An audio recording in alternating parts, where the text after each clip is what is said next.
Okay. ¿Cómo estás? Hello. Lord. Say it for me in French, baby. Lame. For French viewers. Au revoir. Is au revoir hello in French? Bonjour. Bonjour. Bonjour. Bonne nuit. I like to say buenos dias. Comment allez-vous? That's good morning. That's not hello. Mind your business, Eric. Always, I'm trying to be great. Anyways, welcome everyone back again. The crew is back live and well. Wave, Jameen. Hey, y'all. A good week leading up to Friday. But we're gonna jump right into our program for this evening. But we're gonna start with a word of prayer. Amen. Before we start, Anthony, can you pray for us, please? Absolutely. Father, we thank you so much, God, for this day in which you've given us, God. We thank you for your grace and your mercy that has kept us. Father, we thank you for another Juneteenth that we're able to see, God, as a nation. I pray, God, that we would not so quickly forget where you brought us from, God, where you're taking us to. Let us actually do it, God, the way you called it, one nation under God, indivisible with liberty and justice for all, God. We love you. We honor you. We bless your name now. In Jesus' name, amen. Amen. Amen. Hey, can we take a moment and everybody share? Has everyone shared this on their page? Let's take a moment, and those who are watching, I think we have about 7 people watching. Can you guys please share? Help us get these views up just a little bit. Yes. I think today we got a pretty good subject. Eric, come on, man. All right. We ready? But before we get to the subject, if viewers have been, you thought I forgot. I didn't forget. Dang. If our viewers have been watching every week or every episode, a couple will share how they met. Not because, now the last couple that will share this afternoon is the Addams family. Not this one. Not this one. Not that one. The other That Addams. one. So Jamil and Jameen, share how you guys have met, but please keep it rated G. That's for gross. Yeah, that's for grown. Keep it grown and sexy. We gonna get keep it dirty. Keep it nasty. All right, so we met at our home church. Well, a church that I pretty much grew up at, Charlotte Berean Seventh-day Adventist Church in Charlotte, North Carolina. That is actually where we met. I was pretty much everything that I do now. I was an elder, a worship leader. Pretty much, I was always up front, directing choirs. You name it, I was up front. It was during a revival where right after leading praise and worship. Don't even start because don't even start. I'm listening. So right after praise and worship, I go to the lobby to go and get me some water because I'm parched from singing, right? Mm-hmm. Yeah, and Jameen and her sisters are sitting out in the foyer, and they talking about, hey, sir, can you please fill out one of these visitors cards? First off, I done did a whole set of praise and worship up front. And y'all done seen me up front in this church like all my entire life, and you gonna come up here and tell me to fill out a visitor's card. Come to find out, they wanted me to fill out my visitor's card so they can get my full name, and they also wanted my phone number. Okay, that's how that really happened. So, because I needed the water, I went ahead and filled out the little card. So I filled it out, got my water, and went on about my way. And come to find out, when I got home, I had a friend request. Was it a friend request on Facebook? She slid into them DMs. Somebody slid into them DMs. It wasn't me. It was my sister. It was her sister. Oh, Lord. So initially, I thought her sister was trying to holler, and I'm sitting here like, okay. But then she starts. So me and her sister are messaging first, and then all of a sudden, I get another DM message from her, and then the sister stopped responding to our conversation. So the only person I could respond to was Jameen. And then, I said, oh, okay, I guess we could be good for, hey, maybe we should go out for lunch one day. Was this like the first time? I think like when we first met, I was like, maybe we should go out to lunch, and maybe next month, or I was like, yeah, I think I said like maybe next month or in a couple of weeks or something, we can go out for lunch. And she was like, actually, I can go tomorrow. Oh, and I was like, oh, okay. So I'm scrambling, trying to find some change to make sure. Yeah, because I'm broke. Yeah, exactly. I said next week because that's when I got paid. But no, she was like, no, we can go tomorrow.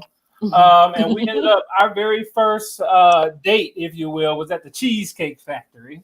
All right. In South Charlotte at South Park Mall. That's the truth, the whole truth, and nothing but the truth. All right.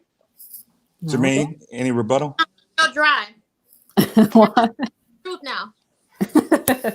Well, actually, it was my sisters try to hook us up because when they seen him in the front leading out praise and worship of the church, they were like, we're going to get you to talk to him. I'm like, I don't know about that. I was hitting them notes.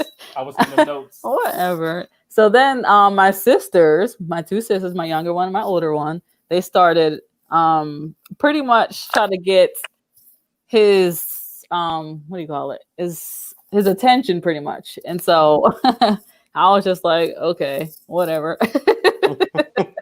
But yeah, and then my sister started messaging him on Facebook, and then I started messaging him, and then she just disappeared.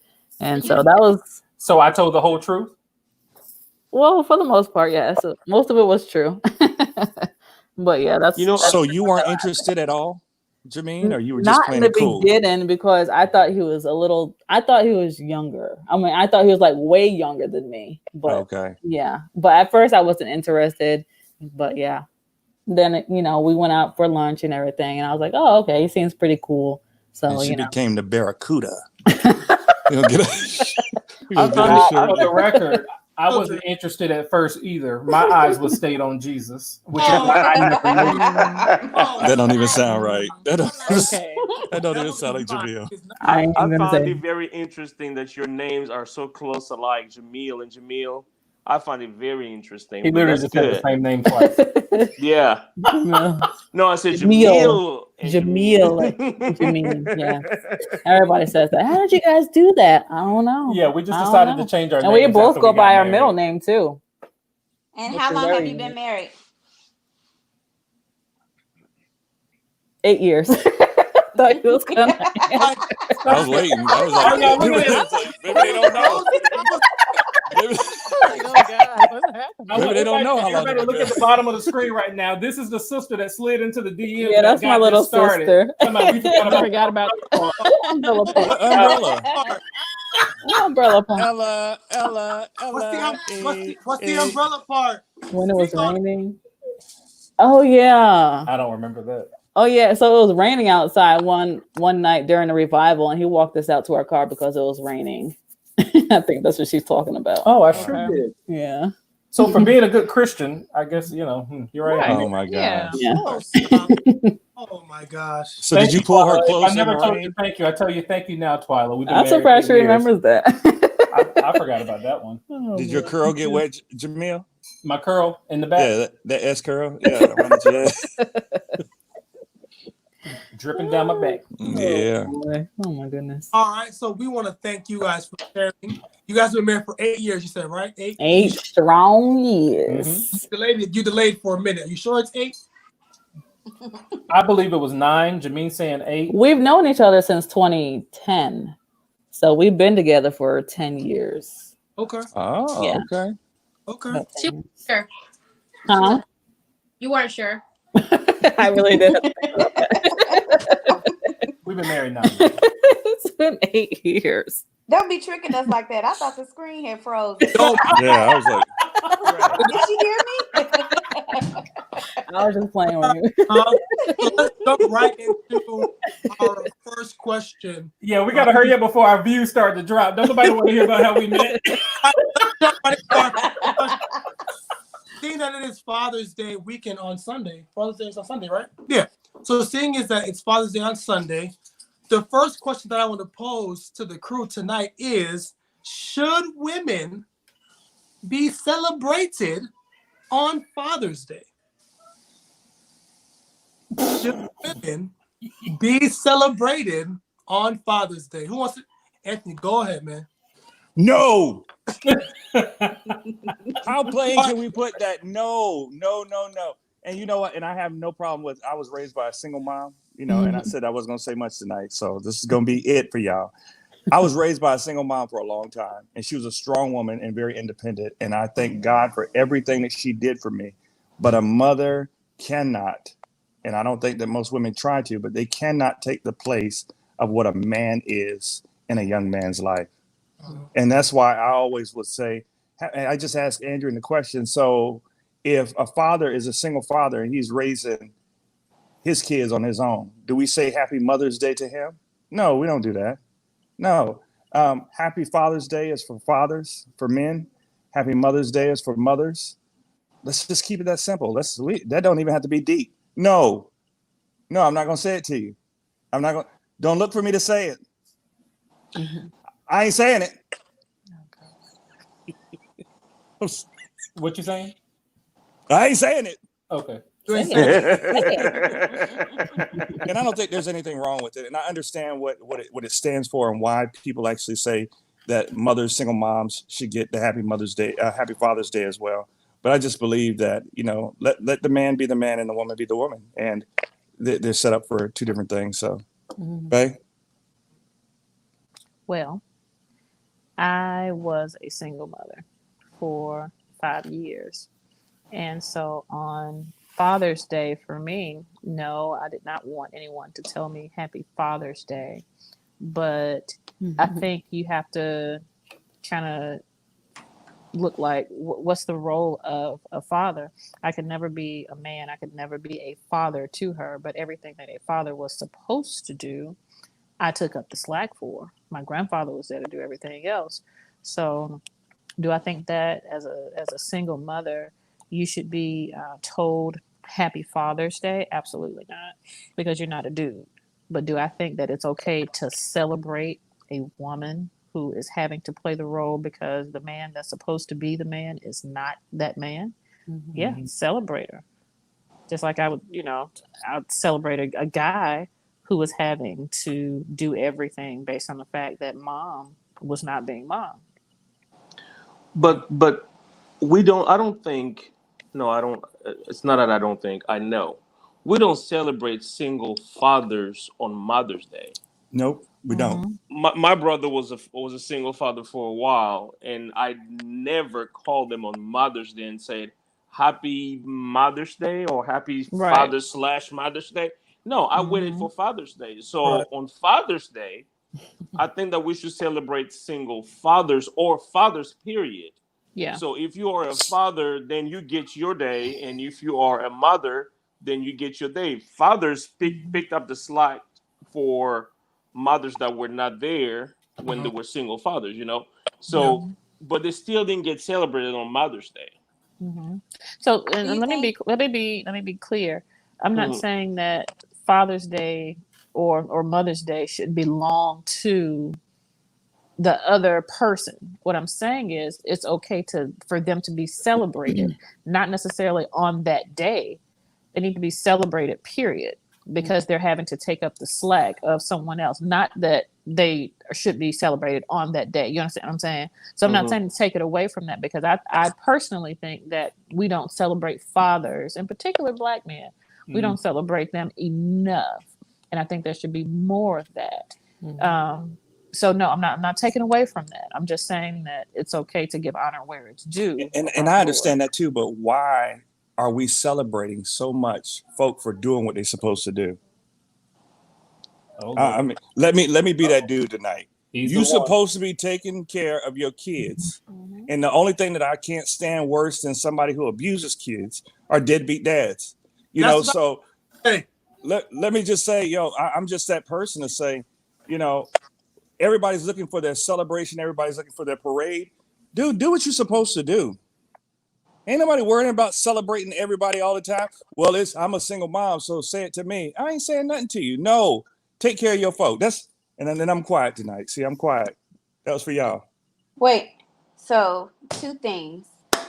One, do you think that maybe single dads aren't celebrated on Mother's Day because it's like some men have this like alpha male complex, like that's gay, or you know what I'm saying, like that's for women. I'm not a woman, I'm a man. Maybe that's why women or people don't say, Happy Mother's Day to single fathers.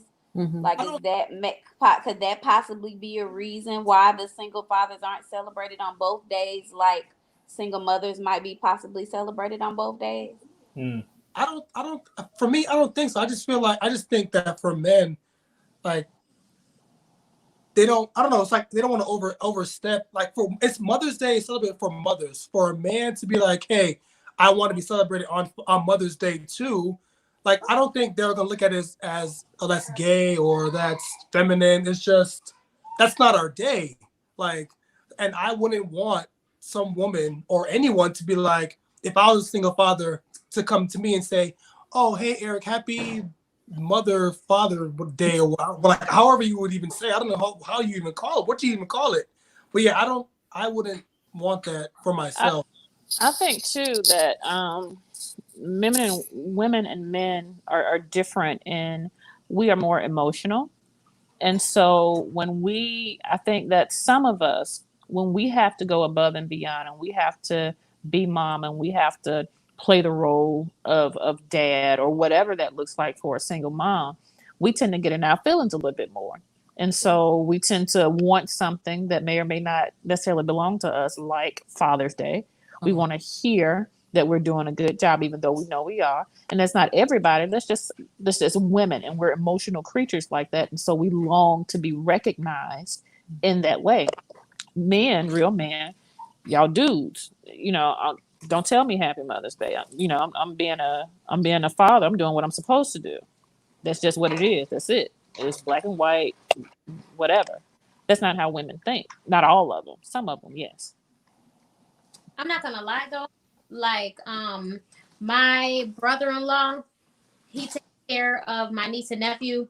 My sister passed away 3 years ago, and I told him Happy Honorary Mother's Day. I mean, he's playing the role of mom and dad. He didn't end up just in a single dad situation just because, they broke up or anything like that. But when you see somebody holding down, especially a girl, like, there's so much that goes into it. I feel like, yes, you can say, well, it's not your day, or, well, it's just the fact that I'm recognizing the fact that you don't have to be doing what you're doing, but you're doing it and you're going hard at it every day. And it takes a special type of person to be able to cater to both sides, like to cater to the sensitive side as a woman, to like basically appeal to maybe a young girl that doesn't have a woman role model as a mom anymore, and also be a man for your son. So it may not be politically correct or the right thing to do, but it definitely lets somebody know that, look, you don't have to be doing this, but you're doing a great job. Yeah. Mm-hmm. Okay. Go ahead. Somebody beating their kids. We ain't gonna just overlook it. Train up the child. We ain't just gonna overlook it like it ain't happening. Anthony, Andrew, we need your daughter. Okay. Yeah. But what you said was very, very important. I feel like sometimes on Mother's Day, mothers are waiting for. I'm trying to be very, very sensitive with the words that I'm using, especially for women in general. But mothers are waiting for Mother's Day to be recognized, because sometimes when they stay at home with children, they don't have that recognition. Mm-hmm.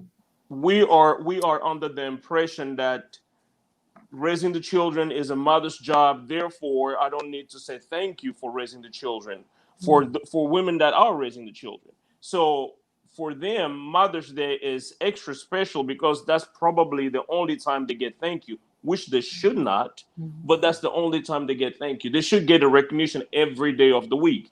Just like some women go to work and men go to work as well. Most of the time, my wife will say, baby, thank you for going to work. Thank you for providing for us, even though we're both working in the house. Wow. But I That's find good, it Sam. we don't.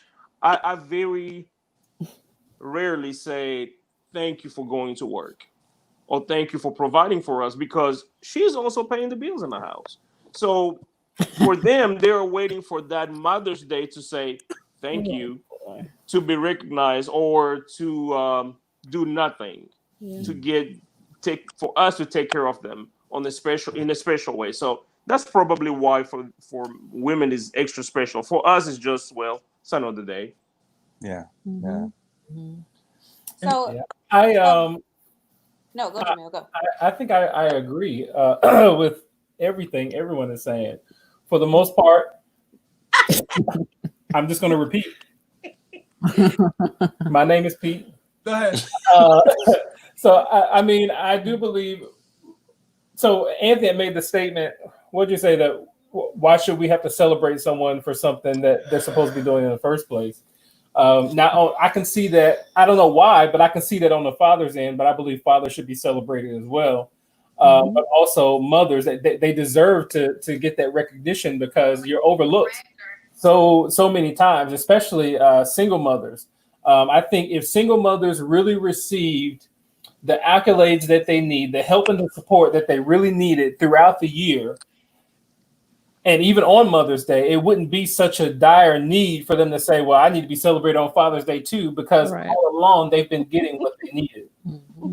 So that's my viewpoint on that. Fathers, we're well underlooked, especially the good ones. It seems like the bad fathers are more visible than the good fathers for whatever reason. So especially celebrating fathers on Father's Day, particularly for the sake of, hey, you are a positive outlook on fatherhood, especially as a Black man. That's something that we need to see more of. So I think really it's Father's Day when good fathers are celebrated and acknowledged. You said something too. You said black men. Like, we, sad to say, but well, there's men in general, but like, I would love to see our Black fathers do a better job of raising and stepping up and being there for their children. Like, I don't like seeing Black fathers, like, I don't like seeing Black babies and not having their father there present. Like, that really bothers me. Like, when I had my kids, like, I told myself, I said, no matter what happened between Andrea and I, like, nothing's gonna happen. Just saying, man, relax. That's a just in case clause. Nothing's going to happen. I'm just saying.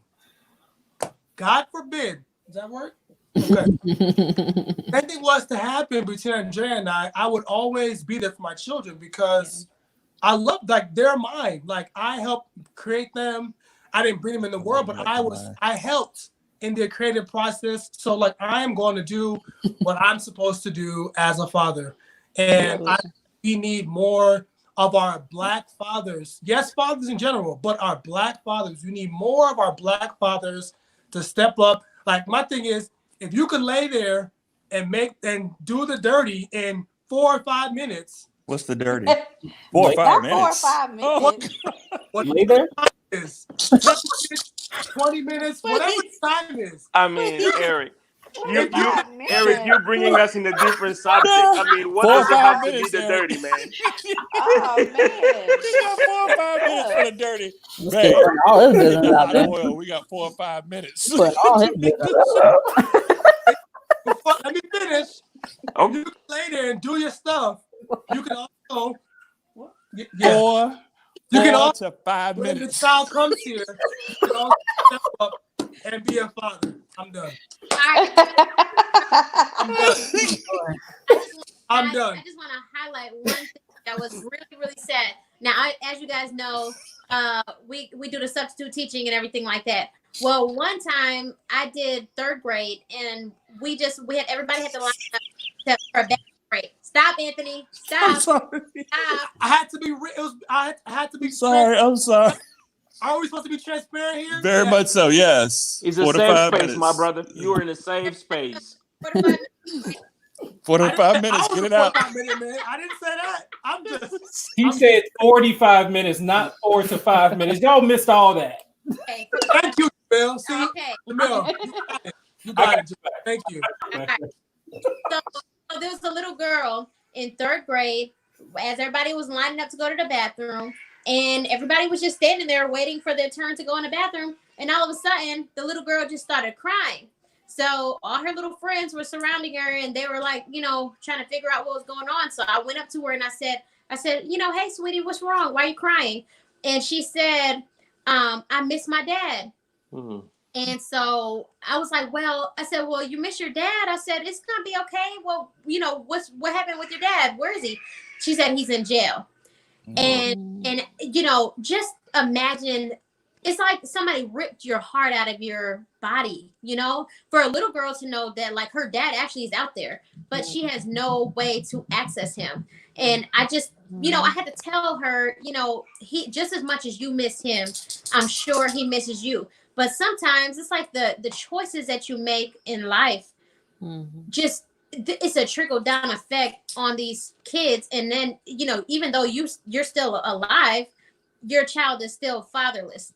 And to me, that just really crushed me. And it hurt my heart to see that another Black child is missing their father. And it's something that more than likely could have been prevented. I don't know the situation, but, it could have been more than likely prevented. Yeah. I think that Black fathers, especially, a lot of them have a bad rep, because unfortunately, I feel like as far as the single parent homes, more often than not, it's in the Black community. You see more single mothers in the Black community than you see in other communities.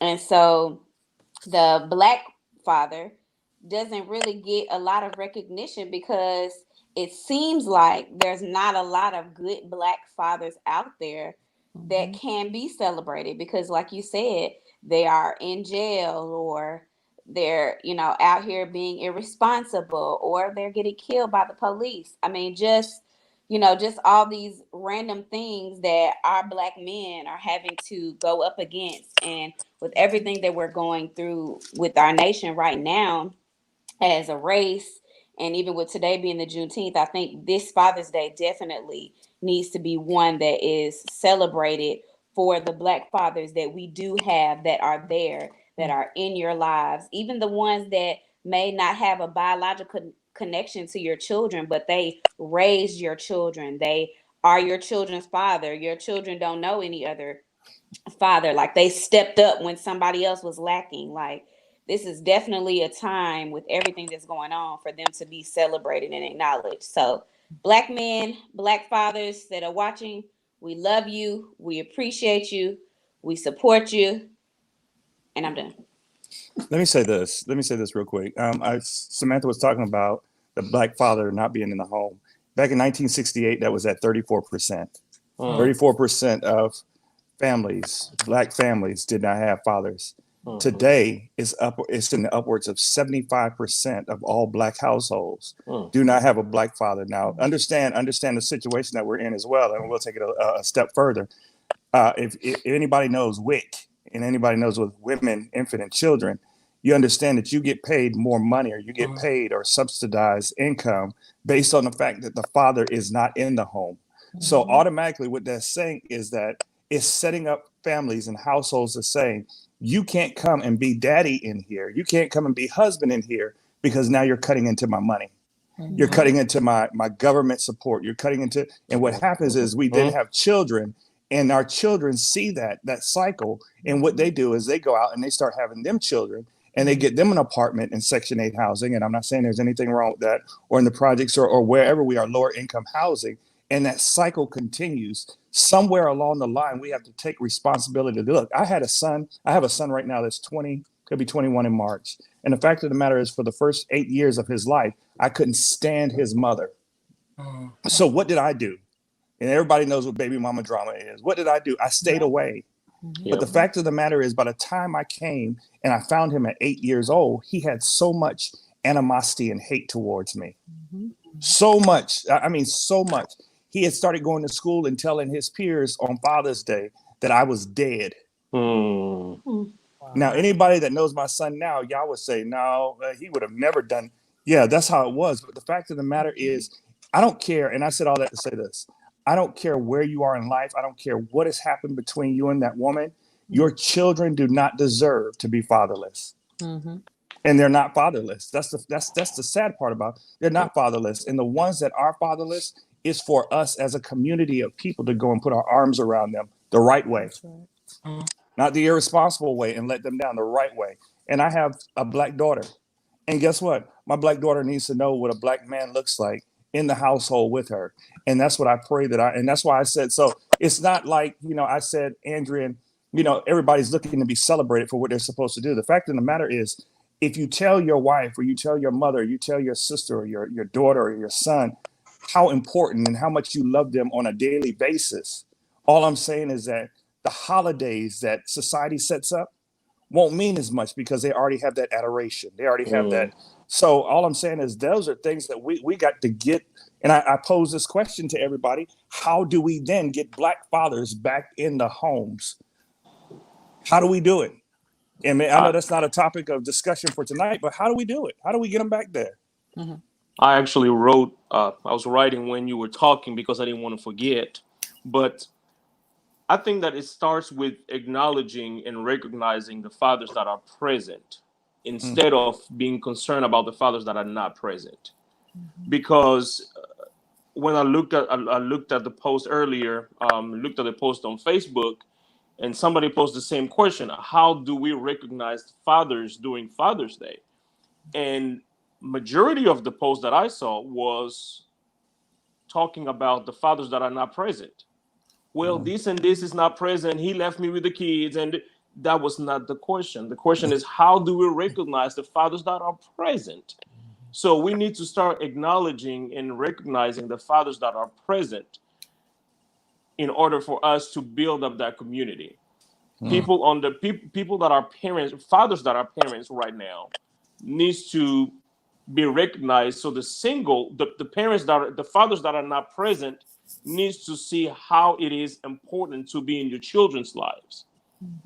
Those that are present I know there's many of us that are present, but I'm just going to speak for us four that are present online right now, needs to teach others how it is to be a father. Show them how it is to be a father. Our children needs to have our love, the undivided attention, and our children needs to go back and speak on how important it is to have a father in the house. I also think to comment on your question, Anthony, about how do we, try to make sure that the fathers remain in the home.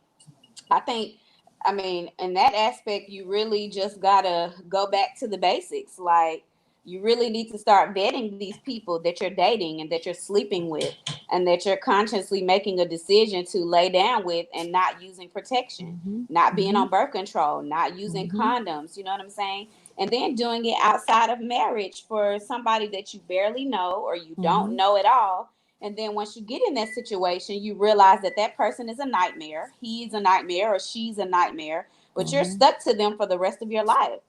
And people say, oh, it's just 18 years. No, especially if it's a girl, you're going to be there when she have kids, when she get married, when she graduate college. Like, that person is always, in some shape or form, is always going to be a part of your life. So it's not just 18 years. But I think, and that goes for men and women, you just have to make better decisions when it comes to who you are choosing to share your body with. It needs to be your husband, most definitely. But unfortunately, that's not the world that we live in. It needs to be your wife. But if you're going to make that decision, make it smart. Get on birth control. Use condoms. Like, do those type of things. Like, start from the basics and make the groundwork, because then after a while you see, okay, this man is crazy, this woman is crazy, I'm so glad I didn't have their baby. And move on and wait for the man or woman that God has for you. And I think that's a way to ensure that you will have a good man, husband, and father to your children. Twyla posted something. She said, should step parents be celebrated? So, absolutely. And I say absolutely yes. You have those ones who have stepped up and are being a parent Mm-hmm. to, I mean, even if the mother or the father is still in the child's life, but they've separated, you still have that. We call them, what is it? Bonus moms and Bonus bonus mom, dads. bonus dad. Yes. That's the more blessings that child, not the more. How can I word that? that child will not lack. I don't believe that child's going to lack anything.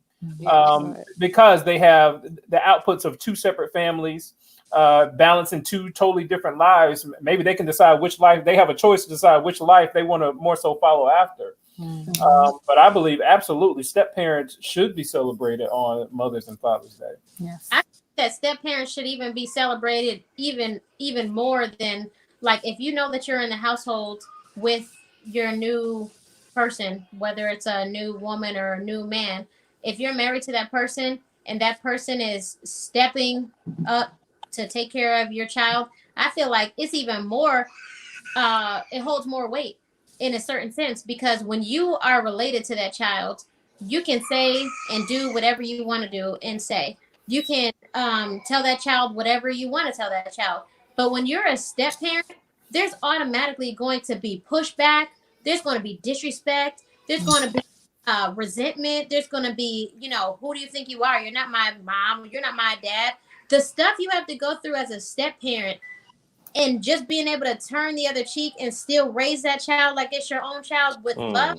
Mhm. Like, I feel like step parents need, like, they should be held at in the highest regard. And a lot of times it takes all up until that child grows up, and they're out on their own before they actually appreciate that step parent and realize what they were actually trying to do to help rear them. That's good. Yeah, I believe that as it relates to raising I heard a saying that broken families raise broken families. And I think the only way to really fix that is for the families that are not broken to help raise that next generation. Ultimately, if we ignore, I think about the school, even the schools have kind of cut back on this, but schools used to do this thing called Donuts with Dads. And where dads come to the school during the morning time, they eat donuts with their kids for, I don't know, maybe 30 minutes or so. And then, the ideal dad goes back to work and, they see each other at the end of the day. But in some schools, these kids, there is no donuts with dad. Dads, I mean, it ain't nothing with dad. He's just not there. So ultimately, I remember being at a school where they did a donuts with dad, and the coaches, any of the male teachers that were there, the custodians, the principal encouraged those males to go in there and find a child and be with that child so that they wouldn't be alone. But I think we need more of that, more of the men who are not, I mean, the men who have whole families to kind of, what's the word? Mentor a child so that next generation is not raising. They can't be a good father if they haven't had a good father in their life, or if they don't know even the first thing about researching a good father. What it's like to be a good father. So I mean, ultimately, it's up to those of us who do have wholesome lives to raise up this next generation. So let's kind of talk about, just to kind of piggyback off what you're saying, Jamil, what that looks like. Because everybody on here tonight is fathers and good fathers. So let's kind of talk about what a good father looks like. Like, for those who may not know or don't know how to identify, or may not even, they are a good father, but they may not necessarily identify it within themselves. What is some characteristics that you think that personifies a good father? Before we answer that question, Sam, I had a statement that I wanted to piggyback off kind of what Jamil was talking about. And once I mentioned that, we can definitely jump to that question. But I feel like we need more representation of what good fathers are, like especially in our society, like the television shows and like the music. It's like there's no solid representation of good. Sorry, our son's up there. Y'all beating that baby. Somebody go get that baby out of the room right now. I know what's going on. We're going to have to shut the whole live down. They call him but there is no solid representation of like wholesome fathers and families. Like Mhm. you turn on TV and you got but you got these ratchet TV shows and you got baby mama drama, baby daddy drama. Like the dad's not. It's just a whole lot of mess. That's where the views come in. That's what You know, everybody wants to see now. and it's Yeah. crazy because we used to watch the Cosby Show, Mhm. and now I what do you was- have now? Anthony, I was just about to bring up that show. We had Cosby Show. We Favorite. had Yes, one of my favorites too. Even like My Wife and Kids, which is not Yep. old. we had Even Fresh Prince. Yep. Yeah. That's so popular. But Uncle Uncle Phil. was there. Uncle Phil. Uncle Yeah. Phil was there, and he Uncle was Phil. there for Will, who didn't Yes. even have his father wasn't there. He Exactly. stepped up for Will. I'm gonna marry me a honey and have a whole bunch of kids, and Right. I'm gonna be damn sure better than he's ever been to me in my life. Yo, Anthony, That was the episode. Come on, man. I watched that episode. I cried because it's sad, man. Yeah. Yeah. It's sad. Why you don't want me? Shut up. What is That was it. That's Will. That's what Will did. You watch too much TV, dude. That he felt that way to where it was like he has to now, when he has his kids, he has to now do what his father didn't do. Did not do Yeah. it. Yeah, it's Mhm. like, Yeah. bro, it's like I said before, if you was there when it was time to handle your business, you need to be there raising your child. Yes, in the 45 minutes, not 45, 45. Sure. Yeah. You're not gonna live that down, Eric. I'm Yeah. sorry. No, not at all. Yes, you need to like. So we need more representation. We need TV shows. We need these to make TV shows that promote solid families and uplift Black fathers. That's what we need. And even get to Until we have that, like we're gonna be in this cycle of deadbeat dads, and it's sad, but I feel like that's what we're gonna be in until we have more representation on TV and in the music. We're gonna be in this continuous cycle of deadbeat fathers, and that has to change. one thing that I decided to do was to surround myself with other men that actually are representing what I want to be. Mm-hmm. So That's good. Jamil, I saw Jamil with his kids. You know, I watched DK as DK is, you know, even bringing another one in here. Boy, that 4 to 5 minutes, they got nothing on DK. And then, you know, but you surround yourself with people that Oh Lord. you want to emulate, you know, those that are actually following after Christ. So what does it look like, Samantha? Somebody that can actually tell me, Anthony, no, you messing up. Mhm. Do a real talk, because everything that you do as a father is not right. You know, there's no blueprint for this. People say the Bible, but the fact of the matter is where the Bible falls short at is nobody else is living it out right now. Ooh, can we say that right now? Yeah, okay. I know that hurt just a little bit. But I have to surround myself with men that are passionate about where they know I want to go. Mhm. And I'm able to be vulnerable with those men and say, hey, look, dude, I'll have walks, and I'm talking to DK, or I'm talking to a Jamil, and I mean, just stuff comes out that you never would have thought of, you know. But I'm sharing these things because in the moment, I'm like, dude, I need to be sharpened in this area. So I'm just saying that a good father looks like somebody that doesn't know everything, but is willing to learn from other men Mhm. and able to be called out on their mess. For me, and I want to answer as a daughter as well as a wife.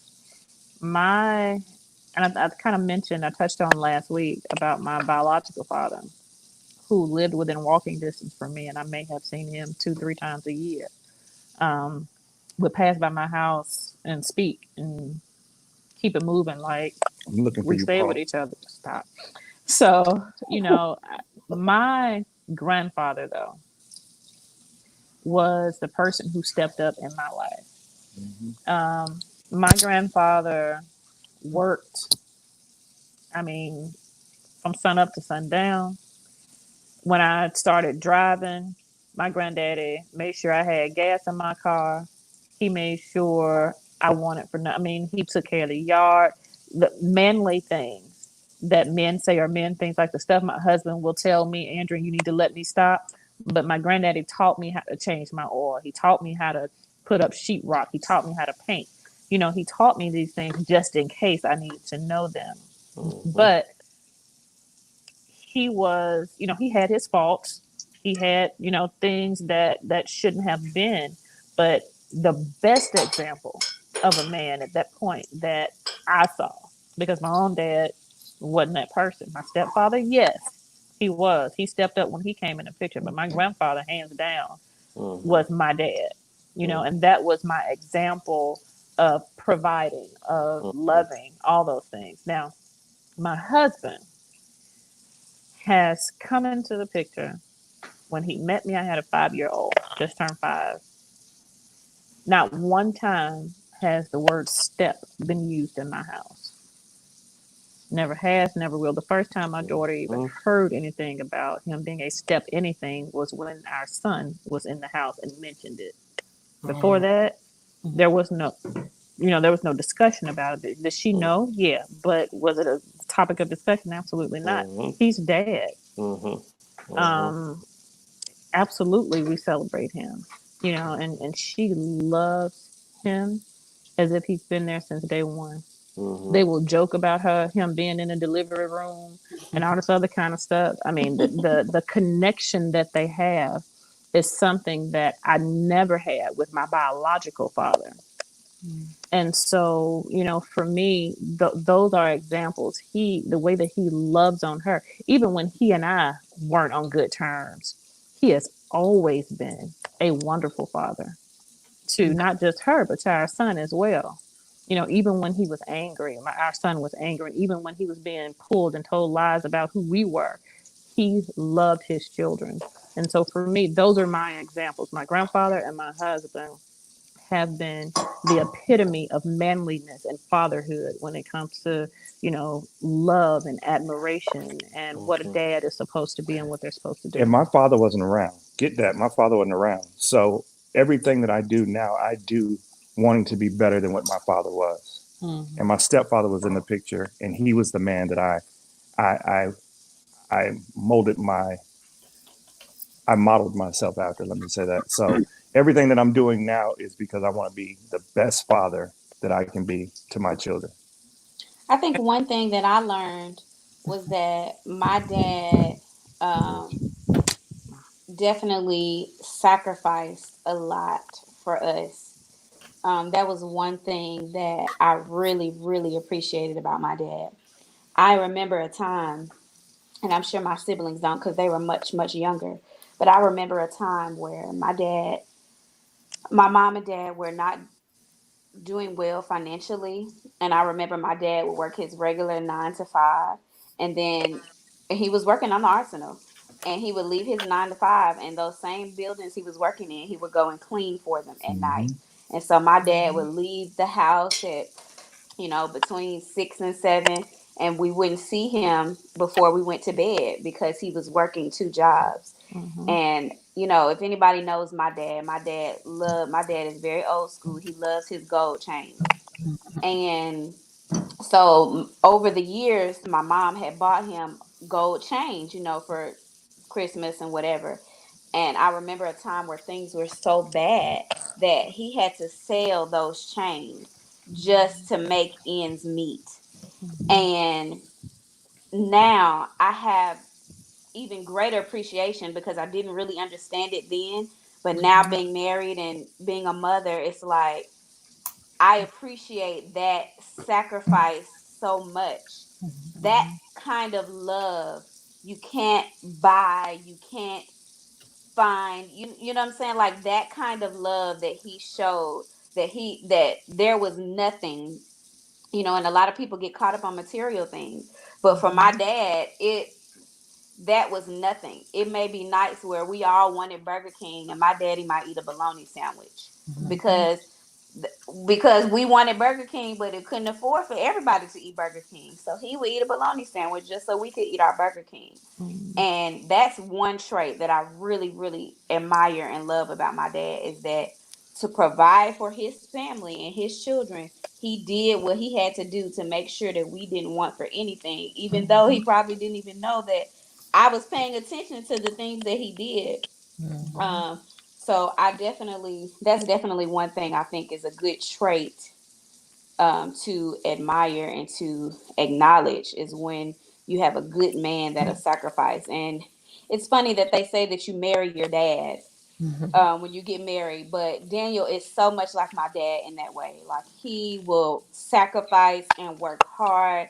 I mean, he will work overnight shifts and he'll get out and go cut the grass, trimming trees, and I just be looking out the window like, what are you doing? And then I get right back on the couch and go to sleep with my lemonade, watching my Netflix while he out sweating and carrying on. And I just be like, But what are Sam, you let me doing? ask you this question though, Sam. Even in seeing that, how much more, and of course I got to take it here real quick, how much more does our Heavenly Father do the same thing for us? Yeah. How much more does our Father, how much more did he sacrifice so that we could lay up and chill, Netflix and chill? How much more does he sacrifice so that we're able to be even a resemblance of what? So we say that there is no blueprint, but when we look at Christ, our Father, there is nothing that a real father won't do for his wife, the bride, or for his children, the church. There's nothing that he would not sacrifice.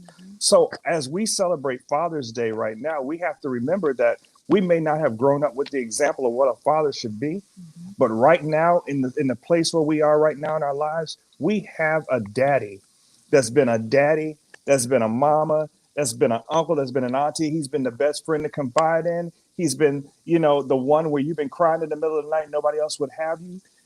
God has always been there for us. And so all we're seeing actually right now being played out in the lives of good men are the godliness that's inside of them. Yes. God has a piece of his spirit in each of us, and he wants us to be manifested. So what my daughter sees is not just that her father was a good man. What her daughter sees that her father loved the Lord. And because he loved the Lord, he exemplified a character that shakes the rest of her life. So when trash comes along, my daughter's going to learn how to get a broom and sweep it to the side because her daddy don't give her trash. That's You know, right. when it comes time to eat, we're not going to, I understand Burger King, but when it comes time to eat, we're not going to McDonald's. You know what I'm saying? My daddy's going to take me to Bonefish Grill. He's going to take me to Connor's because my daddy knows that I like steak. So all I'm saying is those characteristics that Jesus shows us right now are the things that we as good men are living out. Let that character and that light so shine. I'm done. Hey, I'm going to take up a collection here in just a little while. Y'all, and it shall come back to you. And we as women, those are characteristics that we need to be looking for when Absolutely. we're looking for the fathers of our children. We need to be looking for those God-like characteristics. A man who is willing to put you before himself. That way you know that he's going to do the same thing for your children when they come. Absolutely. Right. And I like what Kenya just said. We need to, the community starts with us. We need to build our community having the mindset that this is starting with me. The way I'm raising my children, the way the Bennetts are raising the children, the way the both Adams are raising the children, and there's so much more. Fathers that are present in their children's lives, we need to celebrate them because that's the community. That's where we start. Yeah. I feel as though, we have the ability to make the difference. And honestly, as much as we're saying we can't find great dads or we can't find men that are there, every single time we go to church, we see a slew, a whole church full of dads with their children and, even older dads with their older children. I feel like if you're in the right environment, you can find them. If you're in the hood, most likely you're not to see those different things. I feel like it just depends on who you're around and where you're going, what places you hang out. And even if you do like to hang out in hood, or you live in hood, or you like to hang out in places where people don't normally see fathers, I feel like that's even more of a ministry to be able to, show people like, I'm my kids, and these are some of the things I do with my children, and it will make other even young fathers see that and say, man, you make parenting look so fun. I just had a coworker today. She asked me about married life. She asked me how long I was married. And then she also asked how I liked married life or if I liked it. So I told her, I was like, yeah, let's say if you're married to the right person, marriage is great. And I said, in my case, marriage is great because, like, me and my husband, we just work, you know. And then she asked me about parenting. She was just asking me about children. And so, like, when she asked about the kids, I just lit up and I started, like, you know, saying different things about what certain ones say or certain ones do. She said, man, you're the only one, first of all, that I've ever heard say anything positive about marriage. She said most times people, they talk about how terrible, you know, the spouse is, how they don't do this, and how even the older married couples, they say, man, if you're not married, don't do it. And also when it came to the children, she was like, and also like, this is the first time somebody has ever said anything positive about being a parent, because usually, you know, there's just a negative thing that comes along with it. Like, man, don't have kids. And just, you know, being a parent and especially being a father is just such a rewarding job. I see Eric in like such a great positive light when I see him doing anything. If I see him looking at the kids in this certain way that a father, it's like he's in awe of the children. I get happy just looking at him, or I get happy looking at him teach them how to do things, or, you know, those things that we really can eat bread in our own circles. And I feel like it's not impossible to start changing the narrative of how things may look. Mm-hmm. Ale. Yeah. That's good. That's good. Sorry, Let me mute my mic. No, I have Don't put me in timeout, because as she was speaking, as she was talking how you gonna about have pillow talk on the You're live? whispering in the mic, Anthony. Your She said, whisper is like wait. so loud. She said, you know, just being able to teach them things and about the love and admiration that she had for her husband. And I just felt like that was a good time to tell my wife, there's some things that I want to teach you in Jesus' name. By licking the Keep side of her face. it PG. Keep it PG. No, I mean, I just think that's good, Dre. I mean, really, when it comes down to living this life, man, and God, he intended for it to be enjoyable. Mm-hmm. And so when he put you with somebody that you know that God has specifically crafted out of all the generations, out of everything that he could have done, he made somebody particularly for you. And then for you all to raise a family and that person to become your helpmate and your husband and the father of your children, and those seeds that are planted in the 4 to 5 minutes. I mean, God is, he's orchestrated this thing to just 45, work just so. 45. Brother, okay, potato. We ain't got to keep going, all right? You know, It's too late to clean it up. yeah, it's too cool.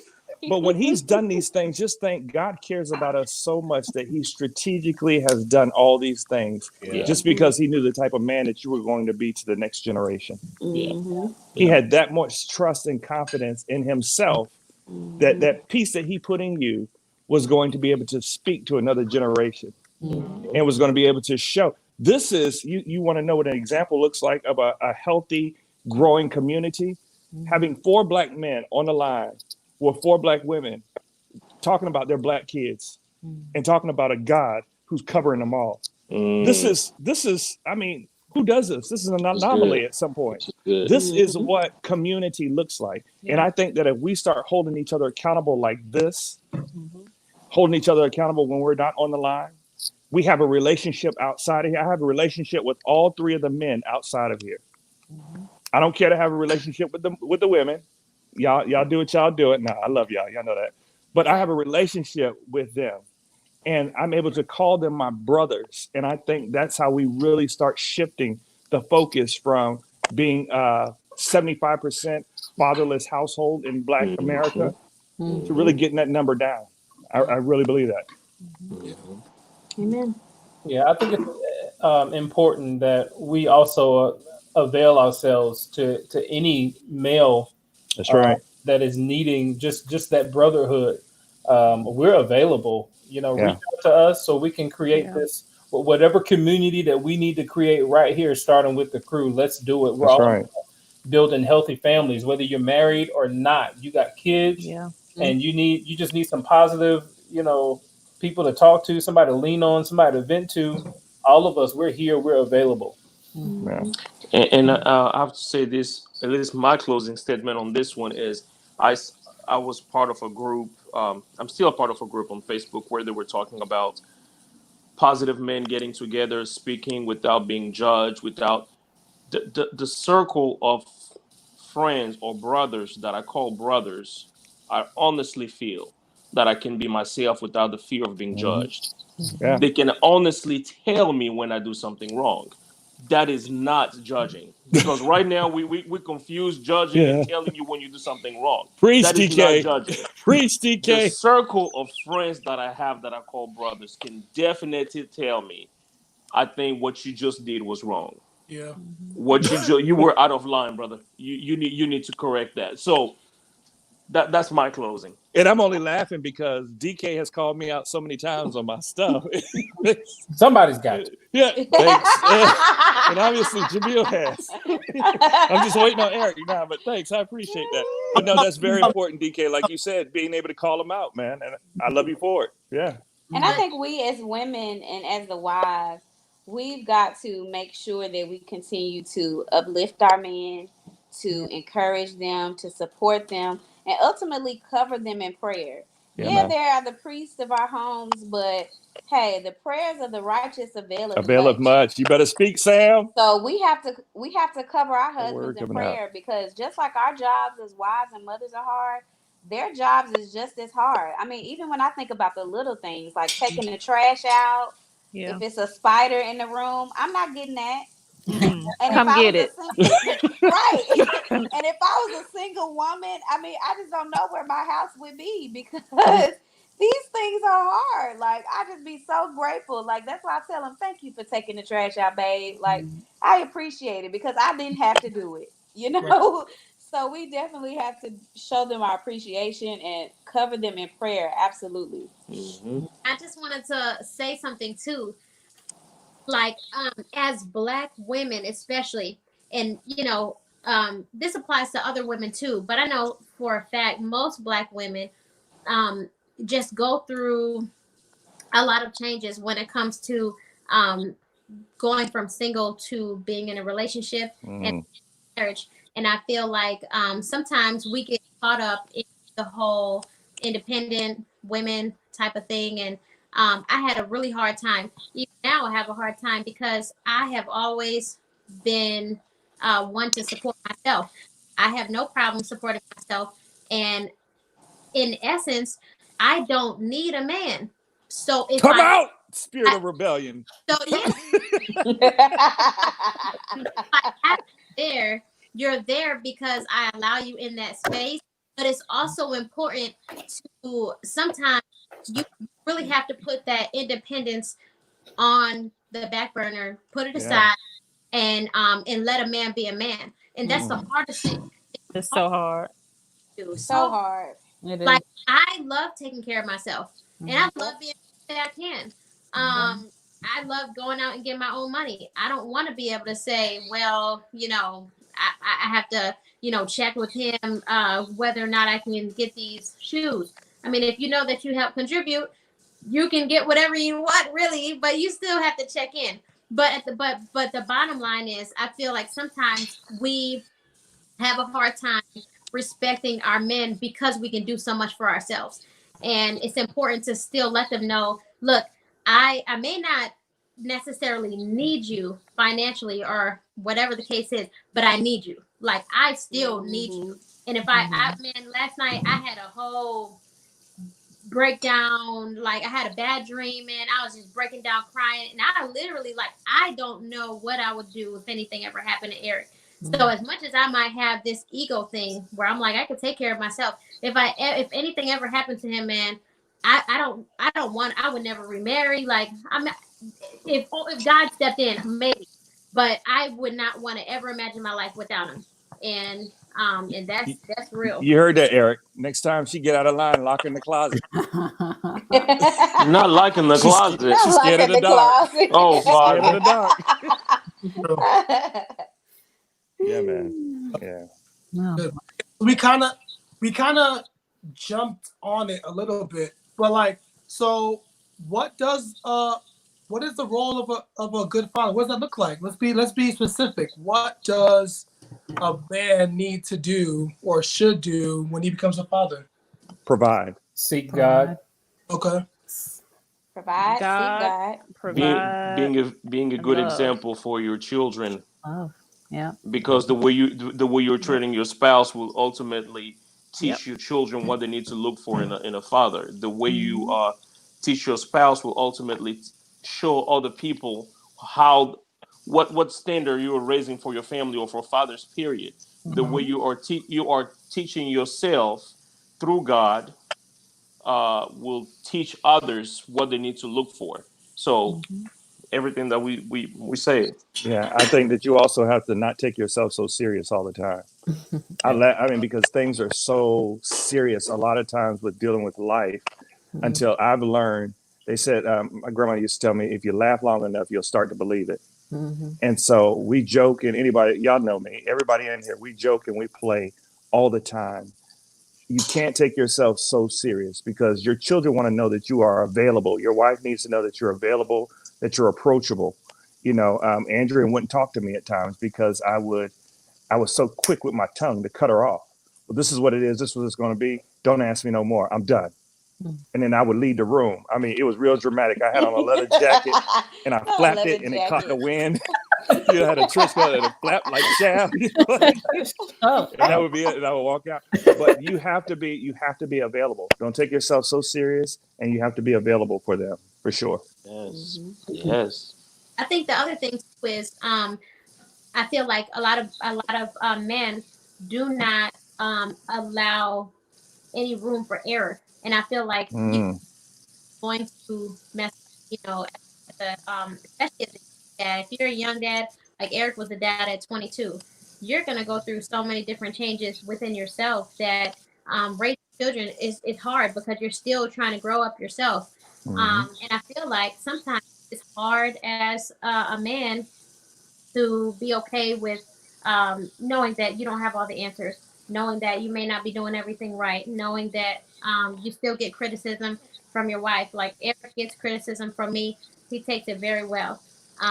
Like I come down on him about certain things because if I see it, I don't want, I just don't want, like things that I experienced, I don't want them to be repeated. And I keep telling him, like, I went through a lot of changes when it came to these things, or there were times where sometimes I wanted to open up to my dad, but he had too many other things going on, didn't seem available. And I told myself I will never go try to talk.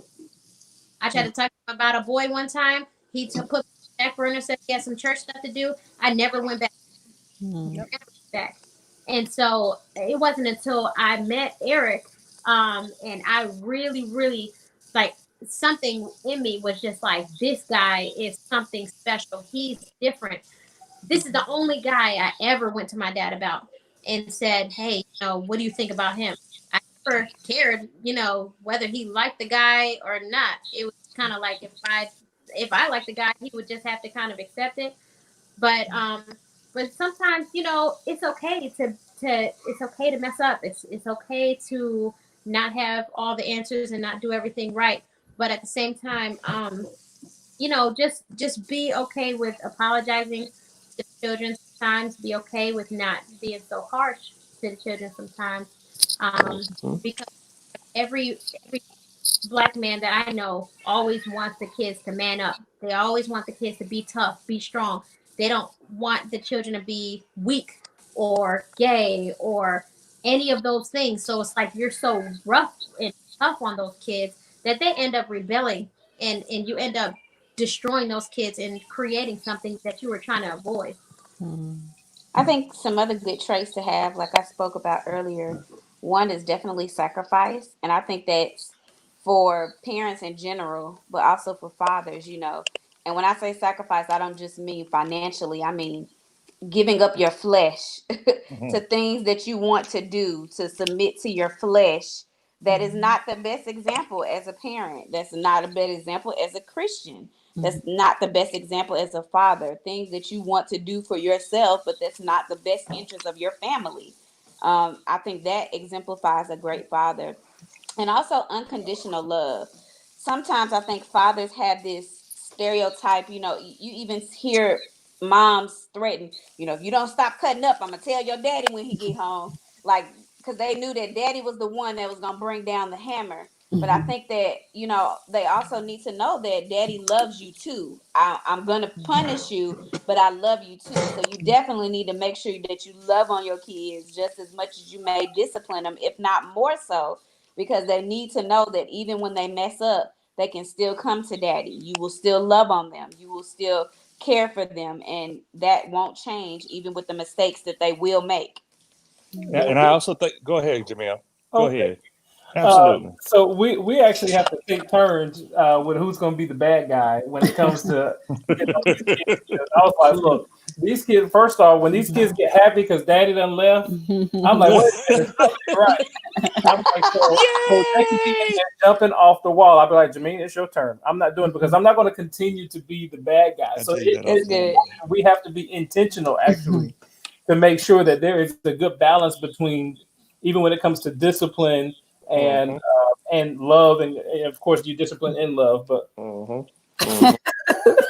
Okay. That's a good idea though, Jamil. Take turns, like take turns. I whooped them last time. It's your turn this time. As much as I whoop them, they're still not scared. She did not just say whoop on Facebook Live. Yes, I used the rod. I'm sorry, I used the rod. That is not. I see it.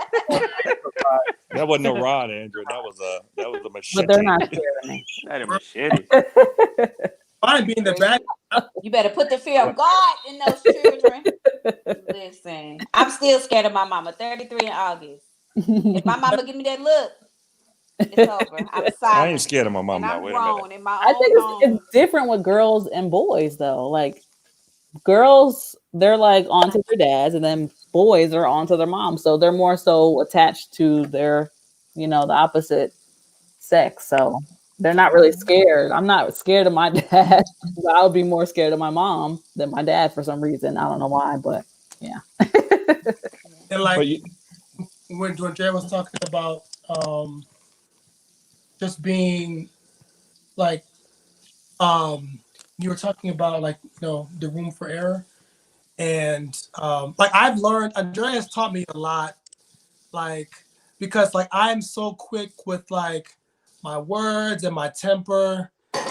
Like Drea has taught me, especially when it comes to the kids, because I'll be honest. Yeah, like I want my kids to be tough. Like I don't want my kids to be soft. But like I have to realize that one, I have two girls, and like girls are gonna be soft. Like yeah, they might be tough, but you're gonna need some tenderness in there. And I have a little boy. Like there's nothing wrong with being like for a man showing his soft side. So Dre has taught me a lot with like not yelling at the kids all the time and being nicer to them. And I remember this morning, I was getting the kids ready and I dropped the kids off at daycare, and I said to the girl, we were driving, and I said, I love you guys. I said, I love you guys. And the kids said, I love you too, Daddy. And then Ashton said, Daddy, does this mean you won't yell at us anymore? Yeah. So like it took me like instantly. I'll be honest. I got upset for a second. I'm like, wait, what? Yeah. But then I had to catch myself. I was like, let me not yell. Let me speak to them in a calm tone. I said, Ashlyn. So then before I could even get my words out, Ari said, well, Ashlyn, Daddy only yells at us when we don't do what he asks us to do. And I said, exactly, Ashlyn. I said, as long as you do what, like, because if I tell you to do something, I'm not telling you to do it for the sake of like for my benefit. It's more right. Yeah. Right. So if I'm asking you to do something, I really need you to do it because I'm trying to either teach you something or like show you something. So I need you to do that thing. Yeah. So I said to her, I said, Ashlyn, let's make a deal. I said, if I ask you to do something and you do it without me having to like say it 4 or 5 times, then I promise that I won't yell. And I looked in the rearview mirror. She had this big old smile on her face. So just like, yes, you want to, you do get angry when you tell your kids to do something and they don't do it right away. But I feel like there's a way of relaying or explaining to them what you would like them to do without having to yell at them. But I'll also tell you that even at 17, even at 20, that does not go away. Because now what we're doing is having the conversations, and they've changed from you yelled at me about this, and that, to saying the relationship dynamic has now changed. And I want to be open enough for you to come to me with your most deepest, darkest secrets almost. So one of the conversations, we don't ever want them to have sex outside of marriage. Of course, that's for our children. But the fact of the matter is, if you do, and there's a consequence to you having sex, let's say that you get pregnant, we have to have that door open so that they are able to come to us and we can get them the help that they need. Because then it's all about the baby being healthy. It's all about you being healthy and in the right state of mind. So the conversations, they evolve and they change, but in some aspects, brother, they're going to stay the same. They're going to stay the same. So, but I know that we're running short on time, but where we are right now, I just want to stop while I have this time and affirm each one of the brothers that's on here. Man, I love y'all. God is moving mightily in your lives. I'm proud to be called your brother. I'm proud to, Wakanda forever. I'm proud to be called your brother. I'm proud, man. So godly proud of what you all are becoming. Congratulations to DK on the birth of the new one that's on the way. And man, I love y'all. Happy Juneteenth. Happy Father's Day. Let's keep on doing it, man. Thank you. Same here, brother. Amen. And I feel like we can end right there. This is a great discussion. Our viewers being online with us for this hour and 16 minutes. It's been that long. Wow. Bless them. Yeah. Bless them. Yeah, I know you be counting. All of us, the time out to our topics. Like I said, it was great, and we learned a lot. I know I learned a lot, and I pray that each one of you guys learned a lot as well. And with the word of prayer, maybe you want to pray first, please? We'll pray. Okay. Who? DK. My wife. DK. Hey, all right. Thank you. Dear Father, we thank you for this time that we shared on the live to discuss about fathers and fatherhood and how to celebrate fathers. Father, we're asking you, as you are our Father, to teach us how to be good fathers, how to be great fathers. For those that don't have fathers at home, please, Father, fill the void and send uncles, grandfathers, stepfathers to be able to step up and fill the void. Thank you for your many blessings, Lord. In your name we pray. Amen. Amen. Happy Sabbath, everybody.